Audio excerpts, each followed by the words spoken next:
وزیر اعلیٰ خیبر پختونخوا علی امین گڈا پر معاون خصوصی بریگیڈیئر ریٹائر محمد مصدق عباسی ڈائریکٹر اینٹی کرپشن رب نواز خان کی خصوصی ہدایت پر ضلع ایبٹ آباد اور ضلع ہری پور کے عوام کے لیے assistant director anti corruption Abbottabad ہری پور ملک خان افسر خان کی طرف سے کھلی کچہری کا انعقاد۔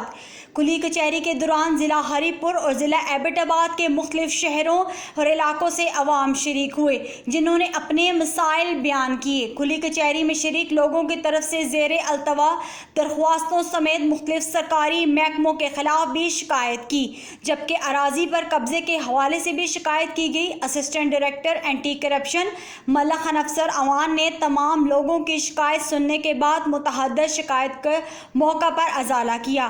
موقع پر متعلقہ حکام سے رابطہ کیا گیا اور شکایت کرنے والوں کے مسائل حل کیے۔ اراضی پر قبضے کی شکایت کے حوالے سے بھی فریقین سے فوری رابطہ کیا گیا اور جلد از جلد اس مسئلے کا حل نکالنے کے لیے یقین دہانی کروائی گئی۔ کھلی کچہری کے دوران ضلع ایبٹ آباد اور ضلع ہری پور سے اینٹی کرپشن افسران بھی شریک ہوئے۔ اس موقع پر گفتگو کرتے ہوئے اسسٹنٹ ڈائریکٹر اینٹی کرپشن ملک خان افسر اوان نے کہا کہ ضلع ایبٹ آباد اور ضلع ہری پور کے عوام کو جو بھی مسائل درپیش ہیں وہ بلا جھجک میرے دفتر آ کر شکایت کر سکتے ہیں۔ ان کے مسائل کا فوری حل نکالا جائے گا۔ ملک خان افسر نے کہا کہ عوام کے مسائل حل کرنا ہماری اولین ترجیحات میں شامل ہے۔